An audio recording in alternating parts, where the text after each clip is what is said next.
Muy buenas noches, un gusto saludarlas y saludarlos hoy en este gran lunes, inicio de semana y bueno, también estamos en inicio de mes y también inicio de año. Un gusto saludarlos, este grupo de trabajo, Buró Jurídico Investigador, les da la bienvenida a una conferencia más del maestro José Miguel González. Hoy vamos a tener un gran super tema, en verdad, que yo lo he visto en los diversos grupos de WhatsApp, donde es muy común preguntar con relación a cuáles las actividades que se pueden sujetarse los órganos jurisdiccionales en México con órganos jurisdiccionales en otros países. Y bueno, el derecho existe, es una realidad el derecho internacional. Entonces, ese derecho internacional, pues bueno, tiene que sujetarse a procedimientos, a diversos factores y figuras jurídicas que existen en México, que bueno, que le dan esa apertura, que le dan esa conectividad jurídica que debe existir entre ambas naciones. Y bueno, ¿cuáles son los efectos? ¿Cuáles los requisitos? ¿Cuáles son esas figuras jurídicas que existen dentro del ámbito internacional del derecho? Pues hoy vamos a tener una gran conferencia, en verdad. Yo lo he visto, como nuevamente lo he visto, mucha gente pregunta con relación a cuáles son las condiciones que se necesita, sobre todo en materia familiar, ¿no? Que piden que una persona pague una pensión, sea mujer, sea hombre, pero que esta persona está en otro país.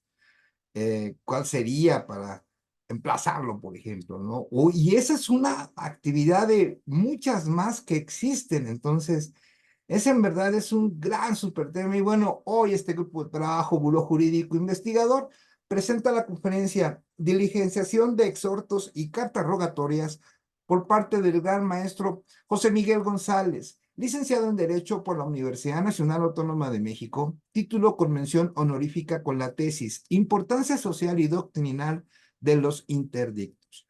Maestría en Educación por la Universidad del Valle de México, director de la carrera de Derecho en la Universidad del Valle de México, VM Campus Lomas Verdes, director jurídico del Sorteo TEC Estado de México, director de la Escuela Superior de Ciencias Jurídicas, maestro de asignatura definitivo por oposición en la Universidad Nacional Autónoma de México con 30 años de servicio.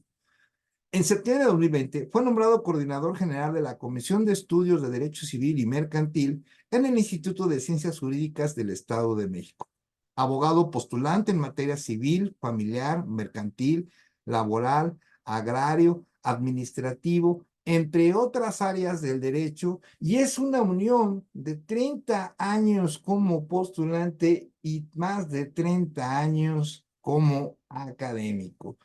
Demos la bienvenida al maestro José Miguel González. Muchísimas gracias por su presencia. Cedo el uso de la voz al maestro José Miguel González. Buenas noches. Muchas gracias, maestro Jorge Gómez. Muy buenas noches tengan todos ustedes, estimados colegas, estimados amigos. Es un gusto de verdad para este grupo de trabajo Buró Jurídico Investigador el tenerlos aquí presentes en esta plática que vamos a dar en relación a lo que es la diligenciación de exhortos y de cartas rogatorias. Bien, yo quisiera antes que nada hacer algunos comentarios pertinentes respecto de este tema. Bien, son aspectos que no se descartan, son aspectos que desde luego se toman en cuenta. Sin embargo, consideramos pertinente, pues al hacer algunos comentarios respecto de este tema de la diligenciación de exhortos, despachos, cartas rogatorias. ¿A qué me quiero yo referir con esto? Pudiera surgir entre los presentes seguramente un comentario. Y digo, y es algo que no descarto y es algo en lo que me han apoyado y apoyo. Finalmente, el tema que vamos a ver el día de hoy tiene que ver con la reciprocidad. La reciprocidad es un tema, es la palabra importante el día de hoy. Y un primer comentario pudiera ser en el sentido de que alguien nos pudiera decir, no, pues mira, yo tengo corresponsales en la mayoría de las entidades federativas de nuestro país o a nivel regional. Y ellos me apoyan en la diligenciación de exhortos, entonces no tengo problema, yo se los hago llegar por mensajería, ellos lo diligencian, yo no tengo que trasladarme al juzgado exhortado y tengo ese apoyo. Eso es importante, sí, y yo recurro a ello. Tengo corresponsales y apoyo también como corresponsal, en concreto en la ciudad de Monterrey, en el Estado de México y en la Ciudad de México, entre otros lugares. Bien, eso no se descarta, es importante tenerlo. Pero también es importante ver algunos puntos finos respecto de ello. ¿Por qué? Porque hay veces que o no tenemos el corresponsal o tratándose sobre todo de diligencias donde vamos a requerir, como puede ser una diligencia de embargo, como puede ser un desalojo, necesitamos hacer acto de presencia, sobre todo como abogados patronos, apoderados, mandatarios, en fin. Es un primer comentario que quiero entonces traer hoy a la plática. Y un segundo comentario que también es algo que ha estado en boga en este último tiempo, es la cuestión de los exhortos electrónicos. Encontramos ya en diversas entidades federativas que hacen llegar el exhorto al juzgado de destino a través de lo que es en este caso la vía electrónica. Y si se trata, por ejemplo, de emplazamientos, solamente de emplazamientos o de algún otro tipo de diligencias donde no se requiera la presencia de la parte interesada, pues el juzgado exhortado lleva a cabo la diligenciación del exhorto electrónico, obvio si éste se encuentra ajustado a derecho y ya no tuvimos tampoco que trasladarnos a ese lugar, al lugar de residencia del juzgado exhortado. Bien, son comentarios que yo quise traer en un primer momento a la plática para tenerlos muy en claro. Existen, no paso por alto esa situación, la de los corresponsales o lo que sucede hoy en día con los exhortos electrónicos. Hecha esta primera aclaración, este primer comentario, vamos a presentar a todos ustedes este trabajo que preparamos para el día de hoy y del que, por cierto, todos aquellos que estén interesados en adquirir esta presentación y el video de esta plática, pueden subir su correo al chat de la plática del día de hoy y con gusto les estaremos haciendo llegar este material. Pues demos entonces inicio a ello.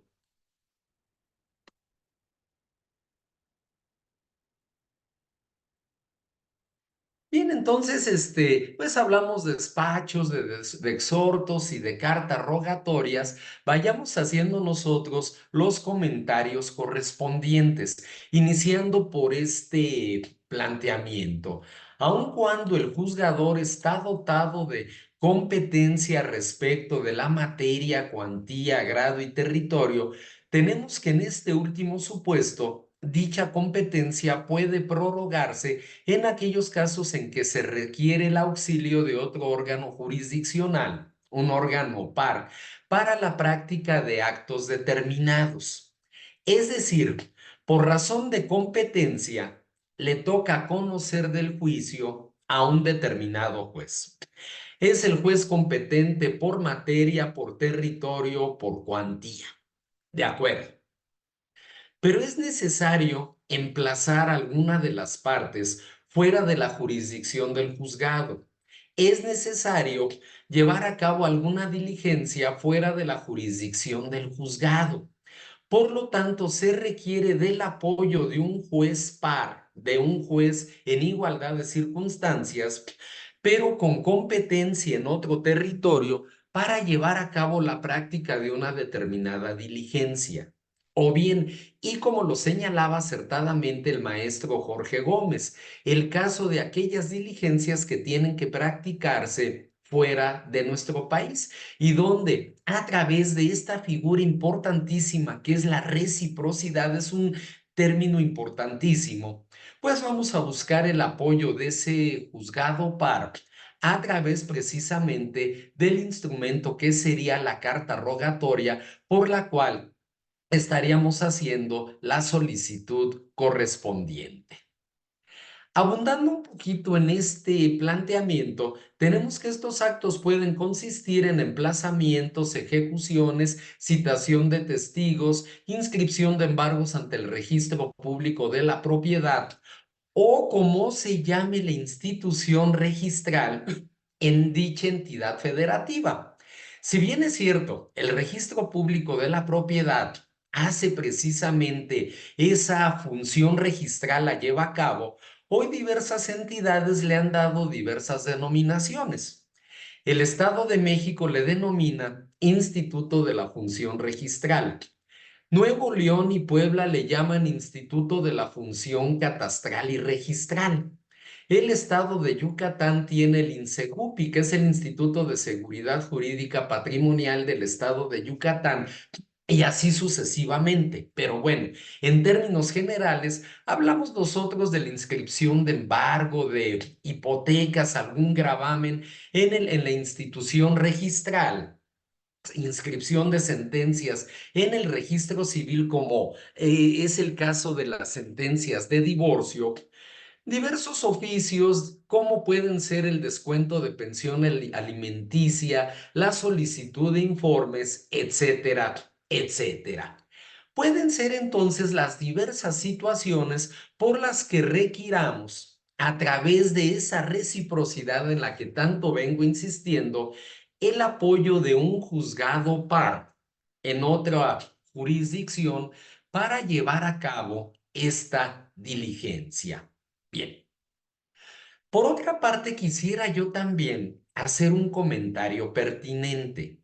Al hablar, por ejemplo, de informes de autoridad, al hablar nosotros, por ejemplo, del embargo de cuentas bancarias, sabemos también que existe el SIARA, el Sistema de Atención de Requerimientos de Autoridad, por el cual también a través de la vía electrónica yo puedo solicitar y el juez ordenar el embargo de cuentas bancarias, el informe acerca de aquellas cuentas de las cuales sea titular una persona física o moral y llevar a cabo determinados actos. También es importante señalarlo, esto del CIARA ha sido toda una innovación. Pero pues si se trata de otro tipo de informes, por ejemplo, yo deseo saber a cuánto ascienden el total de percepciones que obtiene una persona en un centro de trabajo con motivo de la prestación de sus servicios en ese lugar, o respecto, por ejemplo, un informe escolar de si cierto alumno está inscrito en esa institución educativa, qué grado cursa, cuál es su aprovechamiento académico, también podríamos nosotros llevarlo a cabo. Bien, entonces son los principales motivos por los cuales pudiéramos solicitar al juez del conocimiento, al juez que conoce y resolverá de fondo el asunto, que pide el apoyo de un juez con jurisdicción en otro lugar para el apoyo para cualquiera de estas diligencias que estamos nosotros aquí comentando. Bien, ¿qué son los exhortos? ¿Cómo pudiéramos nosotros aquí encuadrar o sintetizar lo que debemos entender por exhorto? Los exhortos son un medio de comunicación entre los juzgados del mismo rango. Tienen su origen en el hecho de que cada juez goza de un ámbito de competencia territorial fuera del cual no puede actuar de una forma directa y sin embargo requiere que alguna diligencia sea practicada en otro partido o distrito judicial. Si bien la mayoría de las entidades federativas dividen su territorio en el ámbito judicial a través de distritos judiciales, hay estados como lo es Jalisco, donde tenemos partidos judiciales. Bien, vamos a tratar de manejar como una especie de sinónimo lo que es el partido o lo que es el distrito judicial. Se requiere entonces aquí del apoyo de un juez del mismo rango para llevar a cabo una determinada diligencia. Bien, yo no puedo de manera directa, por ejemplo, mandar ejecutar un auto de execuendo fuera de mi jurisdicción, no podría hacerlo para concretar a través de mi actuario, de mi ejecutor, de mi diligenciario. Necesito apoyarme de otro juzgado para que sea el actuario, ejecutor, ministro ejecutor, diligenciario de ese juzgado quien lleve a cabo la diligencia correspondiente, entre otros supuestos que venimos nosotros destacando. Hablamos entonces y seguimos insistiendo en el término de los pares. En el caso del despacho, hablamos nosotros de una comunicación entre un juzgador de jerarquía mayor a uno de jerarquía menor. Es muy común en el Poder Judicial Federal que algún juez de distrito pueda solicitar el apoyo de algún juez del fuero común para llevar a cabo la práctica de alguna diligencia. Ahí estaríamos hablando de despachos. Estamos hablando de autoridades de distinta jerarquía. O cuando un juez de primera instancia solicita el apoyo de un juez de cuantía menor, de un juez de paz, de un juez menor, y ahí encontraríamos entonces esa diferencia. Un juez de mayor jerarquía le solicita, le requiere al juez de menor jerarquía. El caso de la carta rogatoria se refiere a que solo puede expedirle una autoridad judicial y va dirigida a la autoridad judicial homóloga del país requerido, de manera que su trámite se hace a través de las embajadas y por la vía diplomática. En unos momentos más, estimados amigos, vamos a ver nosotros cuál es la base precisamente que se tiene en el ámbito internacional para la diligenciación de cartas rogatorias. Aquí quisiera yo también traer otra situación al comentario. El año 2011, en concreto el mes de junio de 2011, tuvo una gran trascendencia dentro de lo que es el ámbito constitucional en nuestro país, con las reformas del artículo primero, del artículo 29, artículo 103, artículo 107, artículo 133 constitucionales. ¿Por qué? Porque se introducen lo que va a ser el principio de convencionalidad, el principio de interpretación conforme, el principio pro persona y el principio de control difuso a nivel de control constitucional. Por lo tanto, ya no solamente somos titulares de las garantías individuales que nos reconoce, que nos otorga la Constitución, sino que ahora somos nosotros titulares de los derechos humanos reconocidos, desde luego por la Constitución, pero también por los tratados internacionales celebrados por el Estado mexicano. Entonces, derechos humanos reconocidos en la Constitución y en los tratados internacionales celebrados por el Estado mexicano, así como de las garantías individuales otorgadas por la Constitución para la protección de dichos derechos. El tema entonces de la convencionalidad a partir del año 2011 se vuelve importantísimo. Y vamos entonces a señalar cuál es esa base convencional en que se sustenta esta diligenciación de cartas rogatorias.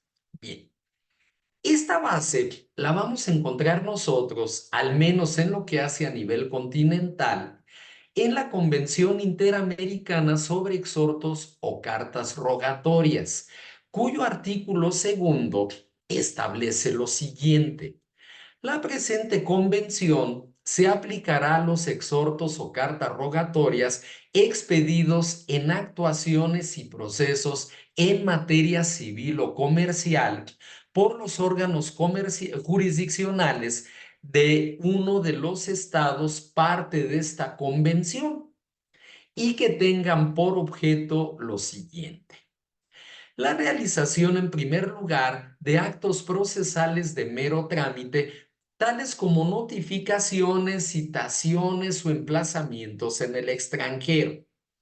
Ahí hablamos entonces de cuestiones exclusivamente de forma.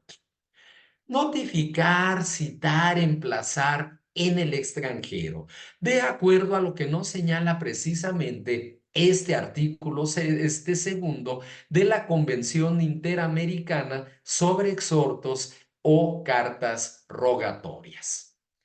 Y en segundo lugar, nosotros tenemos la recepción y obtención de pruebas de informes en el extranjero, salvo reserva expresa al respecto. Esa es nuestra base convencional. La convencionalidad obviamente tiene que ver con tratados, convenciones internacionales celebradas por el Estado mexicano, y aquí en concreto tenemos nosotros esta base para la diligenciación de cartas rogatorias, para la diligenciación de exhortos. Bien, quisiéramos ahora, a partir de estos señalamientos que hemos venido realizando, tratar de establecer, tratar de especificar algunos aspectos a tomar en cuenta, sobre todo en lo que es la diligenciación de exhortos dentro de lo que es nuestro país.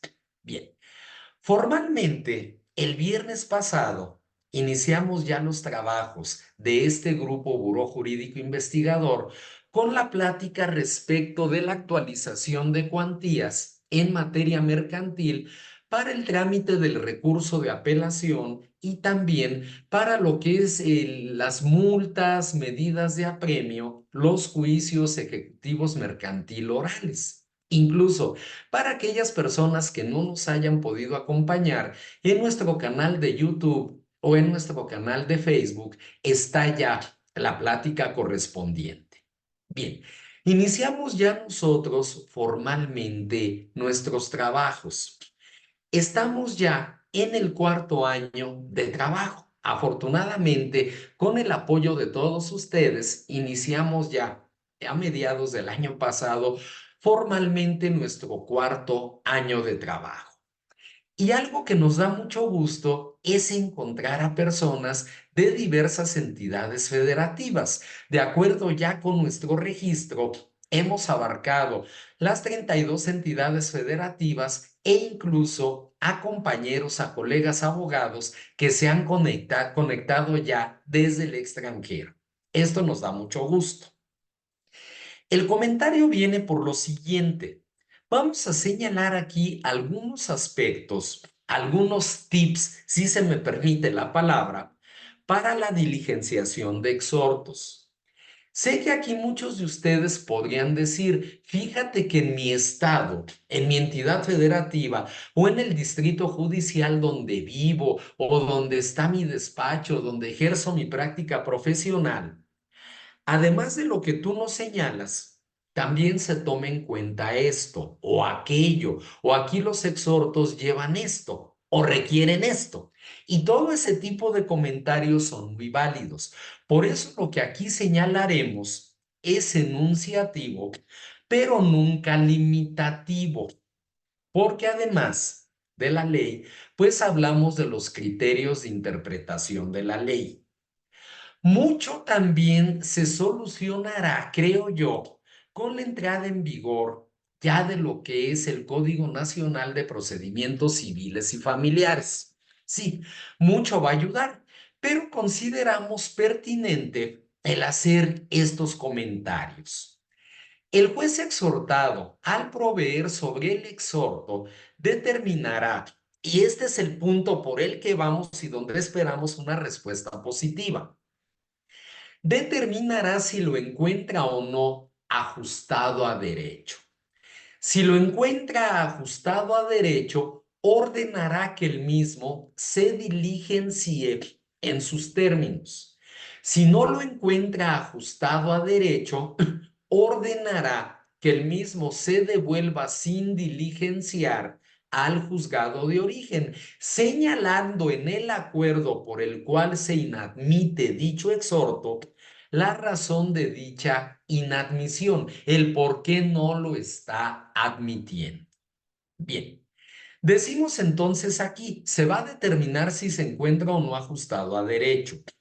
En caso afirmativo, ordenará sea diligenciado en sus términos. Sin embargo, debemos de atender a los siguientes aspectos. Primero, ¿qué juez es competente para diligenciar el exhorto? Pudiera ser un tema menor, pero no lo es. Territorialmente, los poderes judiciales del Fuero Común de los Estados se dividen en distritos judiciales o partidos judiciales. Correcto. Hay entidades federativas, y pongo por ejemplo el caso del Estado de México, donde en un mismo distrito judicial podemos tener diversas competencias territoriales. Pongo un caso. El Distrito Judicial de Tlalnepantla, el Estado de México, tiene juzgados en el propio Tlalnepantla, que es un municipio. Tiene juzgados en Atizapán de Zaragoza, que es otro municipio del distrito. En Nicolás Romero, que es otro municipio más. En Naucalpan de Juárez, que es otro municipio más. En Huixquilucan de Degollado, que es otro municipio más.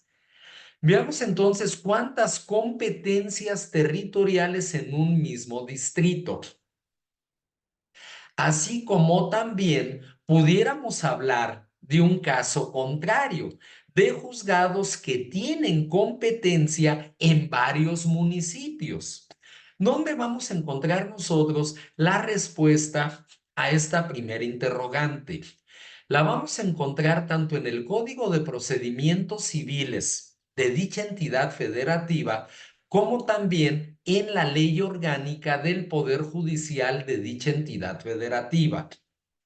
En el caso del Poder Judicial Federal, será en la ley orgánica del Poder Judicial de la Federación donde encontraremos la respuesta a esta primera interrogante.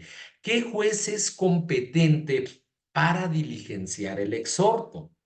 Si nosotros la presentamos ante el juez incorrecto, pues obviamente éste dejará de admitir el exhorto por considerarse y por ser incompetente para conocer del mismo.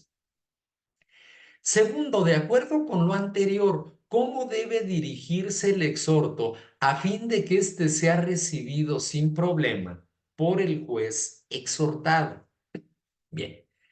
Hay competencias que a lo mejor por nuestra práctica de años conocemos muy bien, no tenemos problema en ello, pero pudiéramos nosotros tener o estar ante lugares donde no sabemos qué juez es el competente. Voy a poner el caso. Yo puedo dirigir, por ejemplo, un exhorto al juez de lo mercantil de primera instancia en turno del Distrito Judicial de Ecatepec, Estado de México. Bien, ahí lo sé con certeza. Hay juez de lo mercantil. Pero hay entidades federativas donde no sé si lo hay o no lo hay. Simplemente sé juez en materia competente en materia mercantil o en materia civil o en materia familiar en tal lugar. Fíjense la diferencia de términos. Si yo, por ejemplo, digo, sé juez de lo civil de Irapuato, Guanajuato, y no hay juez en Irapuato, vamos a suponer que el juez competente fuera el de Salamanca, no me va a recibir el exhorto, me va a decir, yo no soy de Irapuato, yo soy de Salamanca. En cambio, si lo dirigimos al juez competente en Irapuato, va a decir, sí, aunque yo soy juez de Salamanca, tengo competencia en Irapuato y por lo tanto puedo yo recibir el exhorto. Esto sobre todo pensando en lugares donde a lo mejor no dominamos tanto la situación. Este es un mero ejemplo. De hecho, Irapuato sí tiene juzgados, pero es simplemente a manera de ejemplo. Otra situación más que nos presentan tanto el estado de Puebla como el estado de Nuevo León. Ambos estados cuentan con juzgado especializado en exhortos y cartas rogatorias. Ya no es al juez competente, es al juzgado de exhortos y cartas rogatorias. Ya encontramos esta situación en estas dos entidades federativas, lo cual ha agilizado mucho el trámite de los exhortos. Se les quita trabajo a los jueces con competencia asignada y el juez de exhortos y cartas rogatorias se especializa exclusivamente en ello. Situaciones a tomar en cuenta.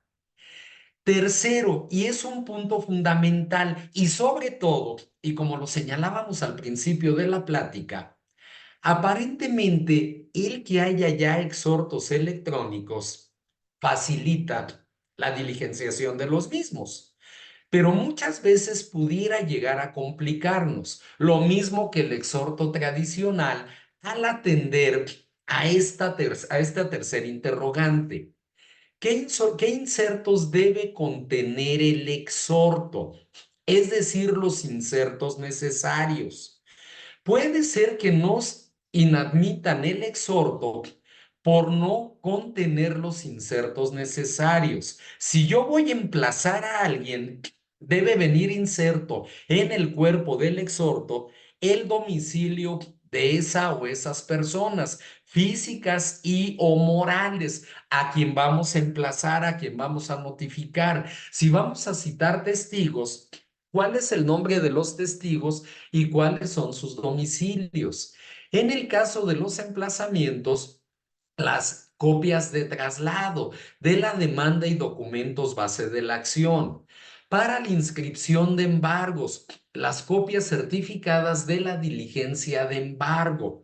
En el caso de inscripción de sentencias de divorcio en el registro civil, pues desde luego copia certificada del acta de matrimonio y de la sentencia y auto que la declara ejecutoriada que ordena la inscripción de dicha sentencia de divorcio. Son los insertos que debe de llevar el exhorto, primero para que sea admitido y consecuentemente para que pueda ser diligenciado en sus términos.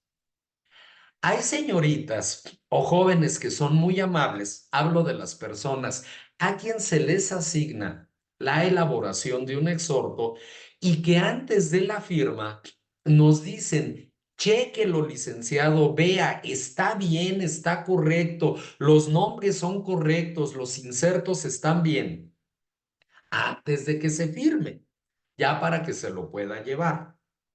También aquí debemos destacar el caso de la firma electrónica. Muchos exhortos son ya firmados de manera electrónica. De igual forma también muchos exhortos son firmados ya no por el juez, sino por el secretario de acuerdos o por el secretario conciliador en base a diversas circulares, y esto se ha hecho también para facilitar la labor de los jueces que en la mayoría de los casos están abrumados de trabajo. También eso hay que tomarlo en cuenta, estimados amigos, estimados colegas. Cuarta interrogante. ¿Podemos señalarle a la persona encargada de elaborar el exhorto cuáles son los insertos que debe contener? Yo aquí quiero ser muy enfático, amigos. Quiero ser muy enfático en relación a esto. Oiga, joven archivista, ¿a quién le toca elaborar este exhorto? Ah, le toca a Lupita. Lupita es la señorita que se sienta allá atrás, al lado de la Secretaría de Acuerdos. Bien. Oiga, Lupita, muy buenos días. Fíjese que le asignan a usted este exhorto. Vea el acuerdo, vea dónde se ordena. ¿Tiene usted alguna duda? ¿Cuándo me lo tendría? ¿O cuándo gusta usted que yo pase para ver si tiene usted alguna duda o alguna situación que usted necesita que yo le aclare? Efectivamente, los abogados trabajamos contra reloj. Todo nos urge. Y sobre todo a quien le urge es a nuestro cliente, sí. Pero también que esa urgencia no se vuelva un motivo para que el exhorto esté mal elaborado. Muchas veces, a lo mejor Lupita se pasa de oficiosa. Ah, sí, licenciado, no se preocupe, usted déjemelo. Y aquí como manejamos exhortos electrónicos, nosotros lo hacemos llegar. Entonces ya en 2, 3 días está y yo lo mando electrónicamente. Oiga, Lupita, mire, no me lo tome a mal. Antes de enviarlo, yo quisiera revisarlo, ver que lleve los insertos necesarios, por ejemplo, en exhortos electrónicos. Cuando son exhortos físicos, pues de todos modos, antes de la firma es importante revisarlo. Por eso sí debemos señalar qué insertos debe llevar. Voy a poner, por ejemplo, un caso. En nuestro escrito inicial de demanda, autorizamos a 3 abogados y a 5 pasantes. Pero a lo mejor ahora que se va a llevar a cabo el exhorto, posterior a ello se autorizaron a 3 abogados más y a un pasante. Oiga, Lupita, mire, en este nuevo auto se autorizaron estas personas. En los insertos, ¿me puede poner también el nombre de estos abogados y pasantes? A lo mejor alguno de ellos será el encargado de diligenciar. Ese puede ser uno de tantos ejemplos que pudiéramos nosotros tener al respecto. Además, Lupita, el exhorto debe llevar inserto este y este proveído. Por favor, no lo pase usted por alto. Quinto, ¿qué funcionarios deben firmar el exhorto? Lo tradicional es que lo hacían el juez y el secretario de acuerdos, que en ausencia del secretario de acuerdos firmaban testigos de asistencia. Hoy en día, y en base a diversas circulares que manejan los poderes judiciales estatales, puede ser que la firma de exhortos esté encomendada ya solamente al secretario de acuerdos o al secretario conciliador o a cualquier otro funcionario, ya no necesariamente el juez, pero sí que nuestro exhorto vaya firmado por la persona que debe de firmarlo. A lo mejor ya no de una forma física, a lo mejor ya a través de la firma electrónica, pero saber cómo debe ir firmado precisamente este exhorto. Sexto punto, son meros comentarios, son tips. Definitivamente me voy a quedar corto en ello. Seguramente al término de mi plática, alguno de ustedes, estimados amigos, dirá, oye, te faltó esto. O en mi lugar de trabajo también se acostumbra a esto. O se te olvidó comentar este supuesto. Sí. Simplemente, pues eso es lo que más común hemos encontrado nosotros, sin perjuicio de que ustedes pues también nos puedan compartir situaciones que se presentan en sus lugares de origen de trabajo. Sexto, al solicitar al juez del conocimiento el que gire un exhorto, aquí hablo del juez exhortante, que es a quien le pedimos gire el exhorto al juez exhortado. ¿Qué facultades debemos solicitar se confieran al juez exhortado para la debida diligenciación del mismo? Fíjense qué tema tan toral y tan importante. Resulta ser que voy a requerir de pago. Es un juicio mercantil, pensemos ejecutivo mercantil.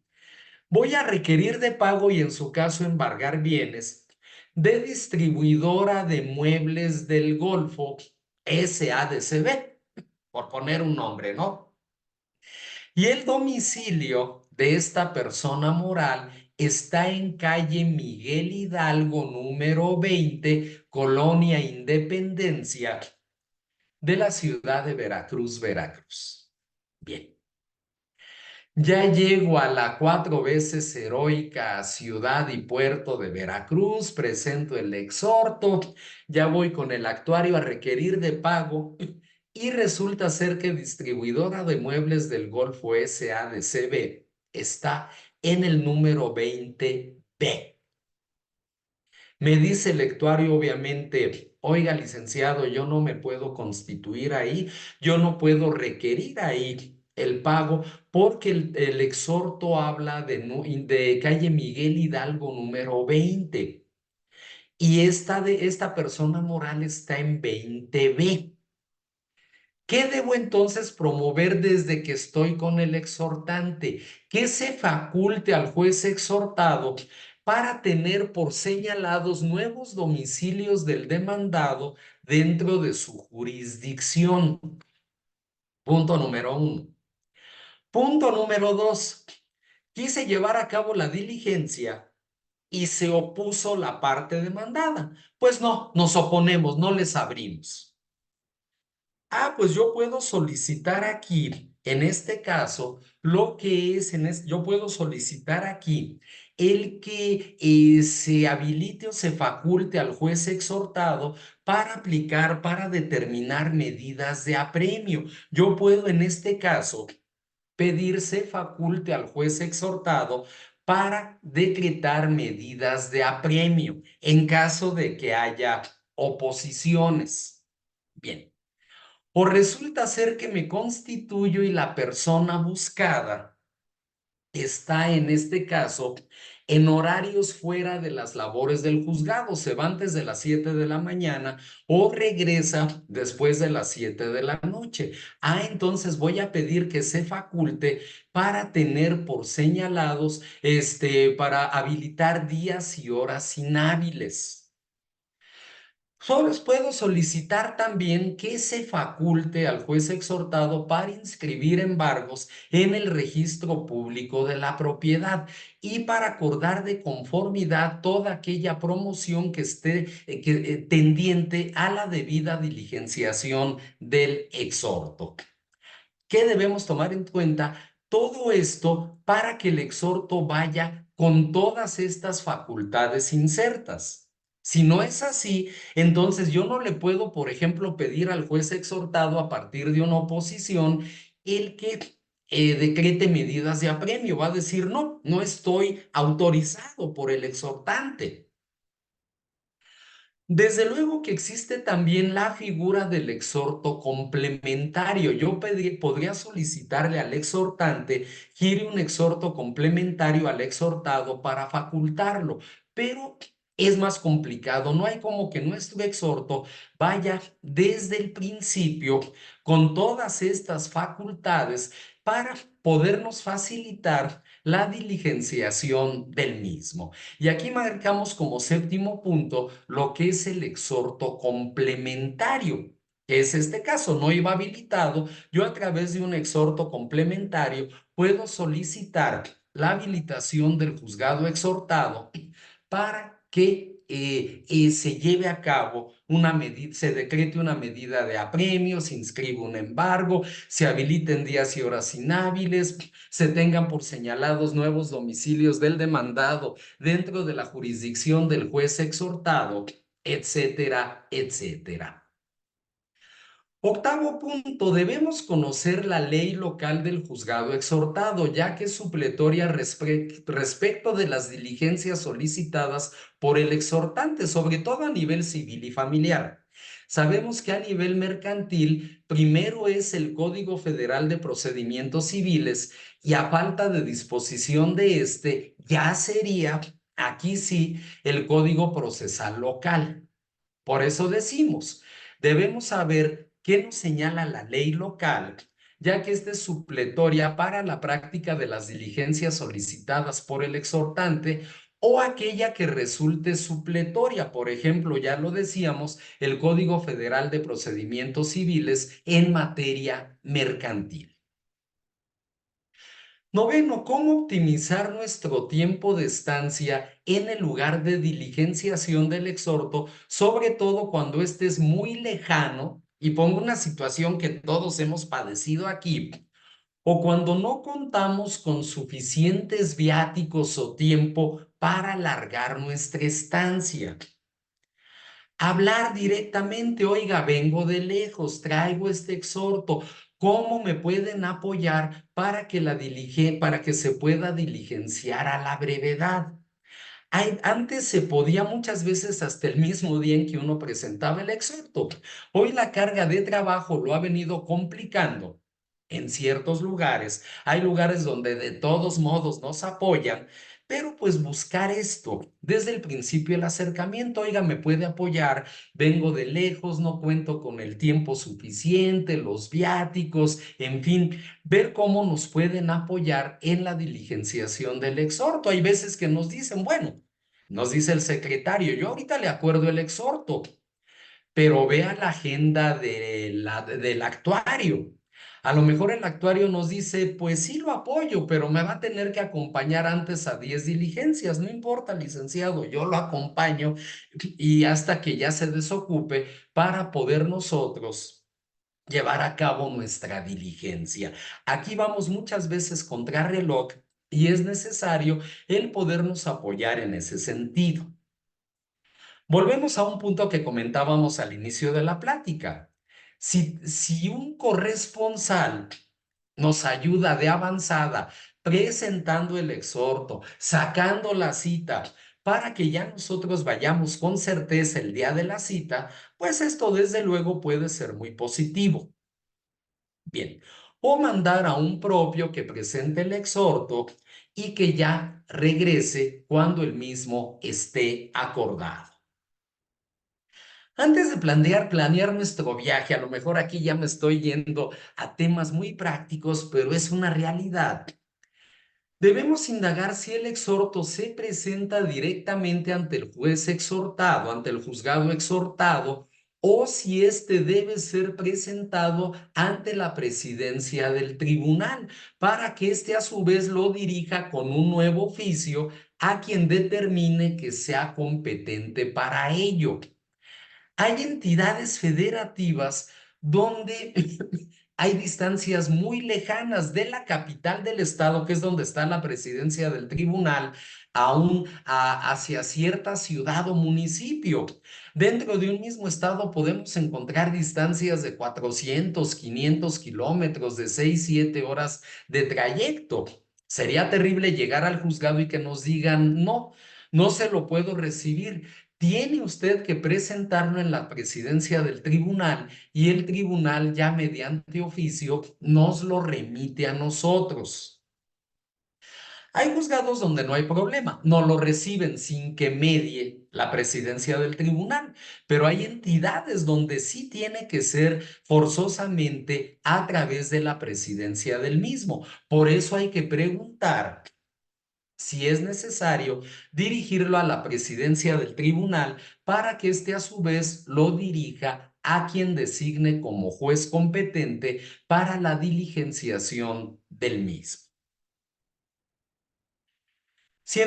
Como onceavo punto a comentar, son meras sugerencias, insisto en ello.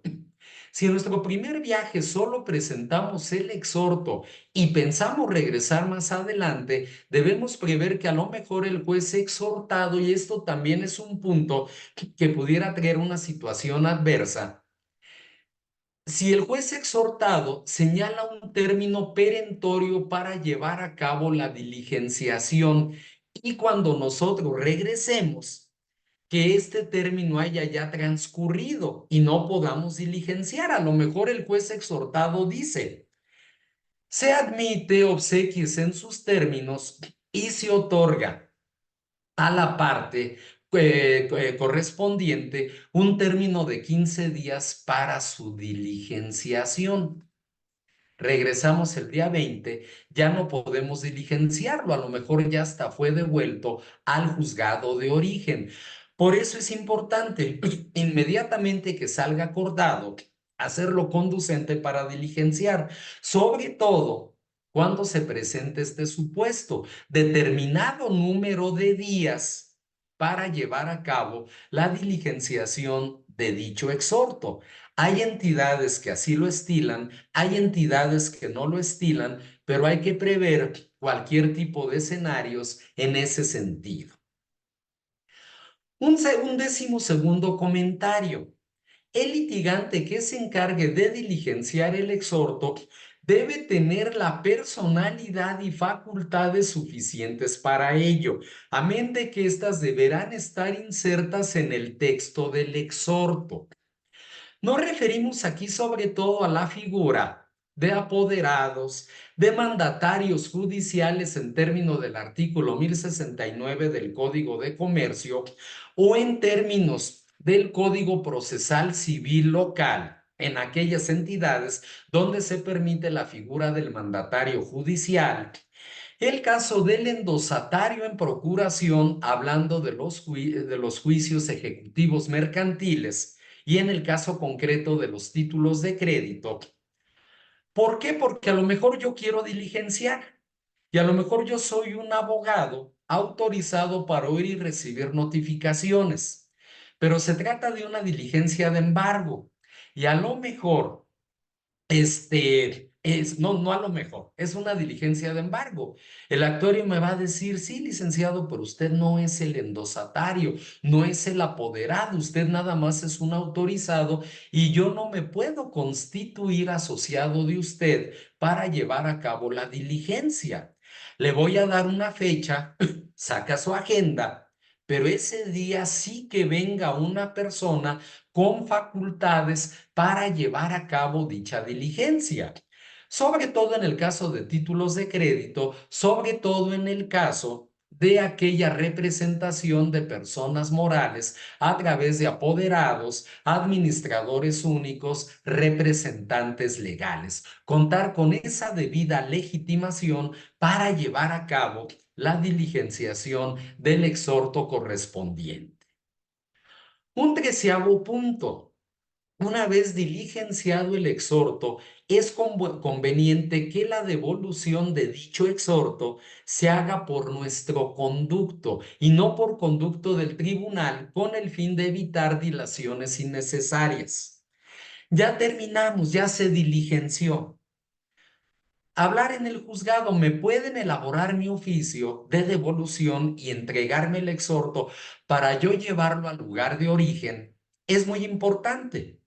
De no ser así, será de tribunal a tribunal, muchas veces a través de mensajerías, y esto es muy largo. Sé que también hay entidades que a lo mejor nos dicen, no, no te lo puedo dar a ti. Tiene que ser a través de la presidencia del tribunal. Bien, si es así, pues no hay forma de que nos lo entreguen a nosotros ni hablar. Pero si hay esa posibilidad de que nos entreguen a nosotros el exhorto, qué mejor, es lo ideal, ¿no? Bien. Un catorceavo comentario. En aquellas diligencias en que se tengan que cubrir ciertos derechos, pagar ciertos derechos, como son la inscripción de embargos, las anotaciones marginales en el registro público de la propiedad, en el registro civil, etcétera. Siempre es importante conocer de antemano a cuánto asciende el importe de dichos derechos para llevar el recurso económico suficiente para nuestro viaje. Bien, a lo mejor pudiéramos ser muy generosos nosotros y decir, bueno, no hay problema, yo lo pago de mi peculio y después le informo al cliente para que éste me reembolse el gasto. No quisiera aquí ser suspicaz ni tampoco irónico, pero si hay forma de saber de antemano, antes de diligenciar el exhorto, a cuánto asciende el pago de dichos derechos, qué mejor que el cliente pues ya me haya cubierto de antemano los mismos para que no tenga problema al momento de erogar. Sé que son comentarios que a lo mejor pudieran no ser de fondo. Incluso alguien podría considerarlos, pues, irrelevantes o fuera de lugar. Pero créanme que cuando está uno en el lugar se sufre demasiado. ¿Qué mejor entonces que llevar todo esto de antemano? Y un quinceavo comentario antes de realizar el viaje. debemos corroborar que el día en que pensamos presentar el exhorto, el día que vamos a ir al lugar, sea un día hábil para dicho tribunal, para el tribunal exhortado, o bien si es necesario sacar una cita previa para ello. Fue muy común en tiempos de pandemia el que se tuvieran que sacar citas para presentar exhortos. Ya llegué al lugar, pero tengo que sacar una cita. Y a lo mejor entre que me dan la cita y todo, me tengo que quedar 2 o 3 días más. Ver si es necesaria o no la cita y ver también si ese día es hábil. A lo mejor no es un día de descanso obligatorio a nivel nacional, pero a lo mejor en esa entidad federativa ese día casualmente es un día inhábil. Y eso también pues nos provocaría muchos dolores de cabeza. Pues bien, estimados amigos, como lo hemos venido comentando desde el viernes pasado, estas son pues ya nuestras primeras pláticas previo a lo que serán ya nuestros próximos cursos que estarán comenzando Dios mediante la próxima semana, ya cursos de 3, 4, 5 sesiones en diversos temas procesales, juicio oral mercantil, juicio ejecutivo mercantil oral, argumentación jurídica en los medios de impugnación, acciones, derechos reales y acciones reales. Ya les iremos dando a conocer todos estos programas. Pero sí quisimos iniciar el año tanto con nuestra plática del viernes pasado de actualización de cuantía, como también con esta plática que nos presenta todos estos aspectos que son fundamentales para la debida diligenciación de los exhortos y de cartas rogatorias. Poco se comenta de ello. No siempre contamos con corresponsales en otros lugares. Hay veces que tenemos que ir de todas maneras nosotros. No todos los tribunales vienen manejando ya los exhortos electrónicos. Entonces sigue habiendo exhortos físicos que nosotros tenemos que llevar y diligenciar. Ojalá que estos tips, que insisto, son enunciativos más no limitativos, de verdad nos apoyen en nuestra práctica profesional. Muchas gracias a todos por el favor de su atención y quedo atento para cualquier comentario o duda. Muchísimas gracias. Muchísimas gracias, maestro José Miguel González. Una súper excelente conferencia. Esos tips, en verdad, si los siguen, se van a evitar muchos problemas. Se los puedo firmar desde ahorita. Muchísimas gracias. Recuerden, quien quiera la presentación, por favor, subir su correo electrónico para hacérsela llegar por la misma vía. Quien guste participar en grupos vampiro puede subir su número telefónico, grupos muy serios, jurídicos, donde publicamos todas las actividades académicas de este grupo de trabajo, Buró Jurídico Investigador. En este momento abro micrófonos para que quien tenga una duda, por favor, abra su micrófono y la exprese, por favor.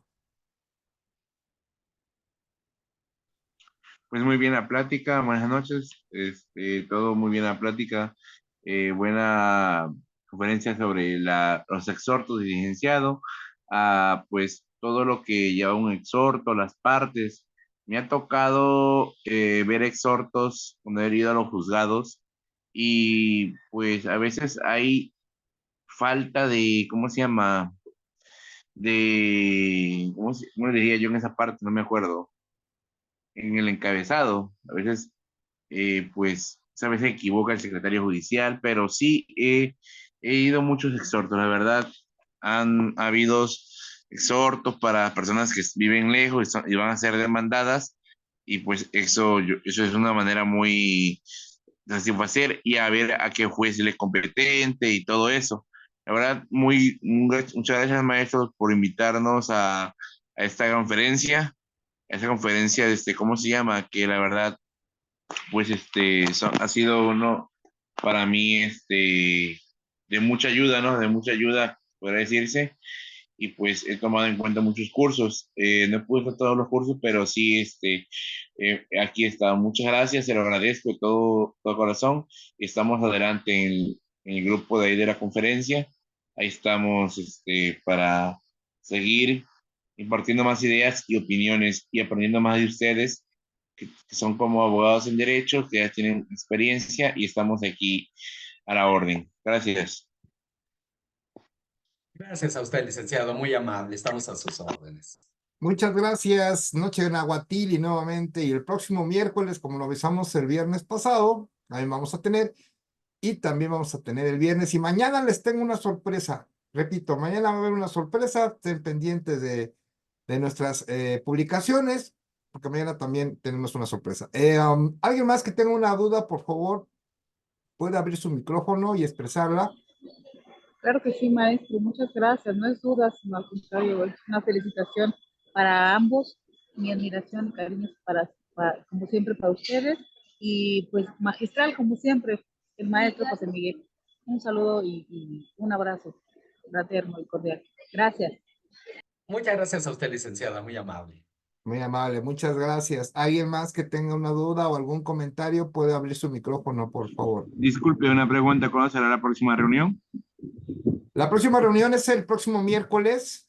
Vamos a hablar un gran tema también con el maestro José Miguel, Ok. gratuito, Noche Nahuatili, pero mañana les tengo una sorpresa, pero eso la voy a publicar hasta el día de mañana, porque pues, se Sí, nos de hace ser una hecho, sorpresa. las conferencias que han habido gratuitamente nos han ayudado mucho, la verdad.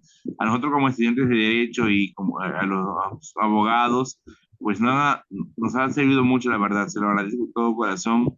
Pues la verdad, gracias por esas enseñanzas, esas teorías y prácticas dentro de estas conferencias que han habido. La verdad, feliz año de nuevo para todos y para usted, maestro, muchísimas gracias. Se lo agradezco de todo corazón. Buenas noches, hasta luego. Muy buenas gracias. Muchas Buenas gracias. noches, gracias. ¿Alguien más que tenga un comentario, alguna duda? Puede abrir su micrófono, por favor. Hola, buenas noches, maestro. Adelante, Yo por tengo favor. un comentario y bueno, también una duda. En la situación de exhortos, en materia laboral, se tramitó un exhorto, pero duró alrededor de más de 2 años bueno, a final de cuentas nunca se llevó a cabo porque la empresa se dio de baja. Entonces, esto es un comentario de algo pues que pasa en realidad, que son muy tardados, que están desfasados, que la autoridad responsable comete muchas omisiones, errores, etcétera, y que a final de cuentas pues afectan, en este caso, en materia laboral, pues al trabajador. Y al respecto, mi duda es, ¿se puede tramitar algún tipo de, digamos, juicio de responsabilidad para el presidente o el juez? Sí, licenciada, claro que sí. Fíjese que, bueno, estamos todavía viviendo parte de los efectos de la coyuntura que se presentó en el tema laboral al sustituir los tribunales laborales a las juntas de conciliación y arbitraje, tanto a nivel local como a nivel federal. Con esta creación de los tribunales laborales se pretenden mucho, pues, facilitar todo este tipo de trámites. Sabíamos que la diligenciación de exhortos de una junta a otra junta, pues eran terribles, iban mal hechos los exhortos, había mucha informalidad en ello. Mucho se trata de sustituir con ello. Más que un juicio de responsabilidad, si pudiéramos, bueno, ahí va a depender de la ley orgánica del tribunal de cada entidad. ¿Qué se contempla para este tipo de situaciones, para este tipo de responsabilidades que desde luego repercuten en lo que es la administración de justicia? La lentitud, el que vaya mal dirigido un exhorto, que no lleve los insertos necesarios, pues desde luego que repercute. Ya la vía administrativa correspondiente para denunciarlo lo contempla la ley orgánica de cada entidad federativa. Muchas gracias, maestro. Excelente conferencia. Gracias, muy buenas noches. Muchísimas gracias. ¿Alguien más que te quiera un comentario? Miren en el chat, maestro, se lo voy a leer. Es bien difícil cuando el exhorto es de otro estado. No hay forma de establecer comunicación con el actuario. Si nos dan su número telefónico, nunca contestan los mensajes ni llamadas. Bueno, eso ya es problemas, ¿no? De siempre que existen en otros tribunales. ¿Alguien más que tenga una duda? Que puede poner su micrófono, por favor. No tenemos dudas. Últimas palabras de su conferencia, maestro José Miguel. Muchas gracias. Claro que sí, maestro Jorge. Pues nuevamente agradecerles a todos y cada uno de los presentes su asistencia a esta plática que nos deja pues muchas cosas todavía en el tintero a partir de tanta y tanta experiencia que nos ha pasado a todos y cada uno de nosotros. Es un tema sobre el que de verdad hay que trabajar porque pues no siempre se obtienen los resultados como lo hemos oído en estas últimas intervenciones. Muchas gracias a todos y los esperamos el próximo miércoles igual a las 8 de la noche con el tema de la propiedad originaria y la propiedad derivada de la tierra en el marco del derecho constitucional mexicano. Excelente noche para todos. Muchas gracias. Gracias, Mil maestro José gracias, Miguel. maestro. Gracias. Igualmente. Gracias a todas y a todos. Muchísimas gracias, muchas bendiciones. Buenas noches, licenciado. Muchas Buenas gracias. noches, muchas Buenas gracias. noches a todos. Buenas noches, muchas gracias, felicidades. Gracias. Muchas gracias, maestro. A los dos. Gracias, Bendiciones. licenciada Rosa. Un gusto saludarte. Igualmente.